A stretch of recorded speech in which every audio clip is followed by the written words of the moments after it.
आज हम पढ़ेंगे डिवीज़न ऑफ फ्रैक्शन यानी कि भिन्नों का भाग।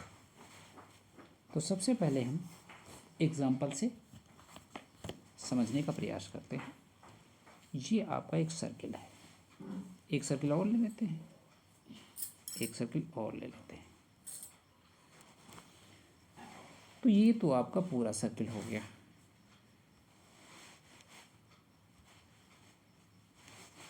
सबसे पहले इसके दो पार्ट कर लेते हैं। इसके चार पार्ट कर लेते हैं और इसका हम आधा भाग शेडेड कर लेते हैं पहले और इसका वन पार्ट कर लेते हैं। अब स्टार्टिंग करते हैं। तो ये पूरा भाग है, तो ये तो आपका होल हो गया यानी कि संपूर्ण फिगर हो गया। तो इसको क्या बोलेंगे हम? होल। WHOLE whole. होल का मतलब होता है एक। अब जो आधा भाग हमने शेडेड किया है तो उसको आधे भाग को क्या लिखेंगे हम? ये आपका आधा भाग है, आधा भाग क्या लिखेंगे हम? एक का आधा यानी कि 1/2। तो इसको अगर सॉल्व करना चाहें तो कैसे लिखेंगे? एक तो हमने लिख ही दिया और डिवीज़न के स्थान पे क्रॉस का साइन लगाएंगे और इसके अपान में 1 है यानी कि 2 के अपान में 1 है। लिखा नहीं जाता लेकिन है, तो 2/1 को क्या लिखेंगे हम? 1/2। इसका आंसर आपका फाइनली आ जाएगा 1/2। यहाँ तक आप लोगों की समझ में आ गया। अब जो एक भाग के चार पार्ट के उसका वन पार्ट शेडेड किया उसको हम नेक्स्ट पेज में कर लेते हैं। ये आपका एक सर्किल है और इसके हमने पार्ट कर लिए, 4 पार्ट कर लिया और 1 पार्ट उसका हम कर लेते हैं, शेडेड पार्ट कर लेते हैं। अब इसका जो एक भाग यानी कि आधे का आधा भाग हो गया ना, आधे का आगे आधा भाग का है या 1/4 का है, तो यानी कि आधे का आधा भाग, यानी कि आधे का आधा भाग, तो यानी कि हो गया आपका 1/2 का आधा भाग, तो डिवाइडेड बाई 2। 1/2 डिवीज़न के स्थान पे साइन हम क्रॉस लगाएंगे तो यहाँ पे जो 2/1 है इसको हमने कर लिया 1/2। तो फाइनली आंसर आपका क्या आ जाएगा? फाइनली आंसर आपका क्या आ गया? 1 को 1 से मल्टीप्लाई कर दो भाई और 2 को 2 से कर दो, तो आंसर आपका कितना आ गया? 1/2। इतने एग्जाम्पल से तो आपकी बात समझ में आ गई होगी।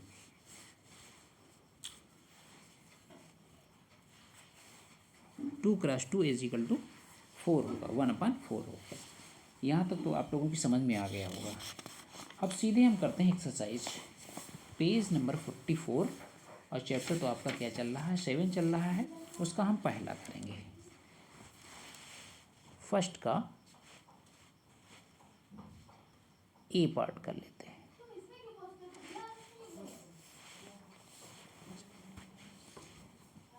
थ्री अपॉन 5 में 4,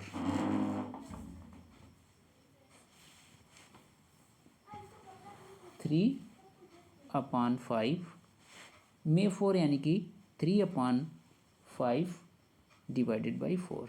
सॉल्व करेंगे तो क्या करेंगे भाई? 3/5 क्रॉस, तो यहाँ 4 है तो इसका अपान 1 होगा, तो कैसे लिखेंगे हम इसका व्युत्क्रम या रेसिप्रोकल? क्या लिखेंगे? 4 का रेसिप्रोकल हो जाएगा 1/4।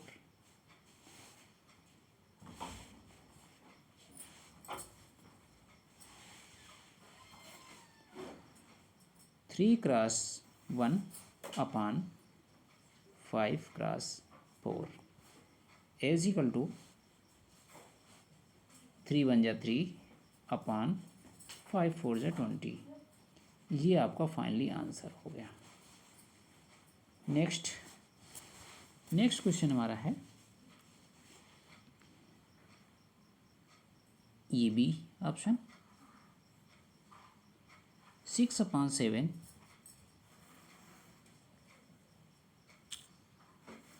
Divided by 3 is equal to 6/7। अब डिवीज़न के स्थान पे हम क्रॉस का साइन लगाएंगे तो ये 3 है, तो यानी कि इसके अपान में 1 तो है ही है। इसका रेसिप्रोकल लिखेंगे तो क्या लिखेंगे 1/3।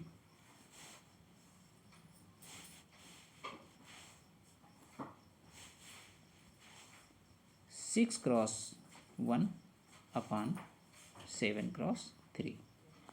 अब चेक कर लेते हैं कि न्यूमरेटर में और डिनोमिनेटर में देखते हैं कोई सेम टेबल में आ रहे हैं कि, तो यहीं पे सॉल्व कर लेते हैं। हाँ आते हैं, जैसे कि 6 है 3 की टेबल में आता है, 3 तो 3 की टेबल है ही है, तो इसको हम यहीं पे सॉल्व कर लेते हैं। 3 1 जा 3, 3 2 जा 6, तो ऊपर का कितना हो गया 2 1 जा 2 अपान 7 1 जा 7। ये आपका फाइनली आंसर हो गया। नेक्स्ट पार्ट इसका कर लेते हैं हम सी। सी में आपका क्या है 8/13। क्या है 8/13 भागे निशान 6 is equal to 8/13। At the place of division I put cross. यहाँ पे 6/1 है तो यहाँ पे क्या हो जाएगा 1/6 इज इक्वल टू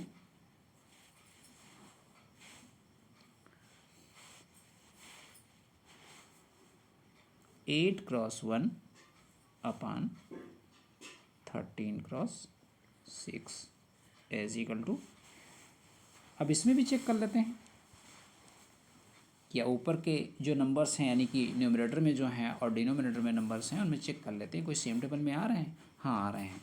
6 2 की टेबल में आता है और 8 भी आपका 2 की टेबल में आता है, तो इसको यहीं सॉल्व कर लेते हैं। 2 3 जा 6, इसको काटा 2 4 जा 8, तो 4 को 1 से मल्टीप्लाई करेंगे तो आपका आंसर 4 ही आ जाएगा। और यहाँ 13 3 जा कितना होगा 39। ठीक है बच्चों, ये आपका आंसर हो गया। नेक्स्ट इसका हम करते हैं सेकेंड। सेकेंड का पार्ट आपका है ए। इसको भी हल करना है, तो यहाँ पे आपका है 6/9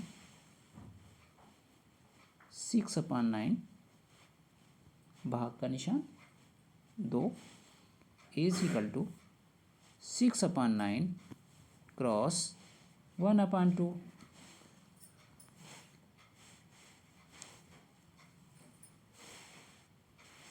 यहाँ पे 6×1/9×2। फिर से सॉल्व करने की कोशिश करते हैं। हाँ तो देख रहे हैं कि न्यूमरेटर में 6 है जो 2 की टेबल में आता है, तो यानी कि ये 2 से डिवाइड हो सकता है। तो 2 1 जा 2, 2 3 जा 6। अब ये 3 की टेबल में 9 भी आता है, तो इसको भी सॉल्व कर सकते हैं। 3 1 जा 3, 3 3 जा 9, तो आपको फाइनली आंसर क्या आ गया। ऊपर भाई 1 को 1 से मल्टीप्लाई करेंगे 1 आपका हो गया, और नीचे 3 1 जा 3, आपका फाइनल आंसर आ गया 1/3। इसका सेकेंड बी। 7/15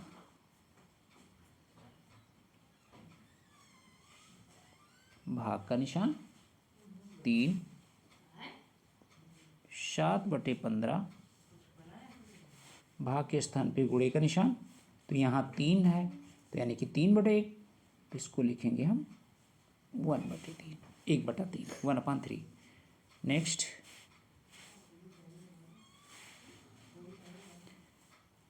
7×1/15×3। इसमें कोई नंबर एक दूसरे से कटने वाले नहीं हैं, यानी कि सेम टेबल में कोई नहीं आ रहा है, तो सीधे मल्टीप्लाई कर लेते हैं। सीधे मल्टीप्लाई कर लेते हैं। 7 वन जा 7 और 15 3 जा यानी कि 15 तियाँ 45 होता है। ये आपका फाइनली आंसर आ गया। ठीक, नेक्स्ट कर देते हैं सी। सी में क्या है, 4/9 भाग का निशान 2, 4/9 डिवीजन के स्थान पे गुणे का साइन, यहाँ पे 2 है तो यानी कि 2/1, तो इसको लिखेंगे हम सीधे 1/2।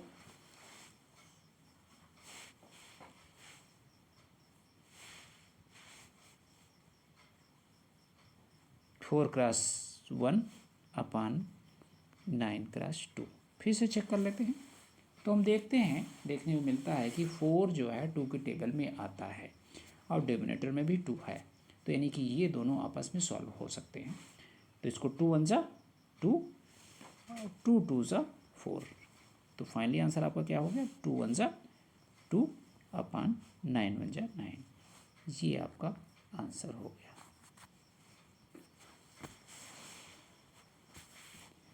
नेक्स्ट हमारा है डी।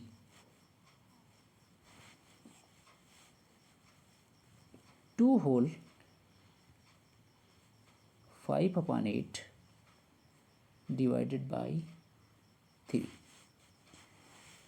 इसको क्या करेंगे, तो भाई ये तो आपका मिक्स फ्रैक्शन में, सबसे पहले इसको सिंपल फ्रैक्शन में चेंज करेंगे। चेंज करने के लिए ऑलरेडी हम आपको पहले से बता चुके हैं, तो इसको कैसे करेंगे, 8 को 2 से मल्टीप्लाई कर लें। फिर से इसको हम रिपीट करके दिखा देते हैं कि कैसे करेंगे, या सीधे डायरेक्टली कर लेते हैं। 8 2 जा 16 और ऊपर का जोड़ दो 5 उसमें, तो कितना हो गया 21, 21/8 डिवाइडेड बाई 3।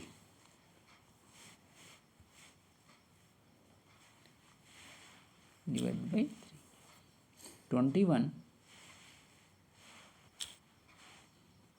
21/8 क्रॉस, यहाँ पे क्या है 3/1 है, तो क्या हो जाएगा 1/3 हो जाएगा। यहीं पे चेक कर लीजिए, 21 3 के टेबल में आता है और नीचे 3 है, तो 3 1 जा 3, 3 7 जा 21। आपका आंसर आ गया 7 1 जा 7/8 1 जा 8। ये आपका आंसर हो गया। नेक्स्ट हमारा है ई।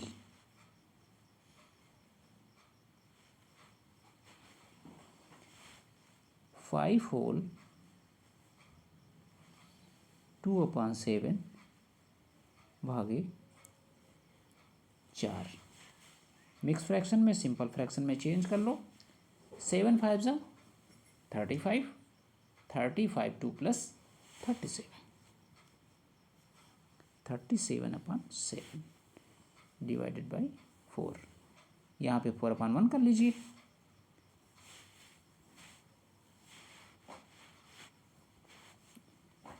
37/7 डिवीज़न के स्थान पे क्रॉस का साइन 1/4। अब इसमें चेक करते हैं कि आपस में कोई सॉल्व होने वाले या डिवाइड होने वाले नहीं हैं डिनोमिनेटर न्यूमरेटर में, तो सीधे 31 को 1 से मल्टीप्लाई करेंगे तो आपका 37 ही आएगा। यहाँ पे 7 4 जा कितना हो जाएगा 28 हो जाएगा। ये आपका फाइनल आंसर हो गया। नेक्स्ट कर लेते हैं हम ई के बाद क्या आ जाएगा आपका एफ। इसमें है आपका 3 whole 4/9 divided by 3। Mix fraction में है, सिंपल फ्रैक्शन में चेंज करो। 9 त्रिक 27, 27 4 31, 31/9 भाग का निशान 3/1 कर लीजिए। 31/9 गोड़े का निशान लगाइए। ये फ्रैक्शन जो 3/1 है वो किस में चेंज हो जाएगा हमारा व्युत्क्रम में, तो यानी कि 1/3। इसमें भी चेक करते हैं आपस में कोई डिवाइड होने वाले नहीं है, यानी कि न्यूमरेटर्स के नंबर्स और डिनोमिनेटर्स के नंबर आपस में चेंज होने वाले नहीं हैं, तो सीधे मल्टीप्लाई करके यहाँ पे रख देते हैं। तो 31 × 1 = 31/9 9 त्रिक 27, ये हमारा जो है आपका फाइनली आंसर हो गया।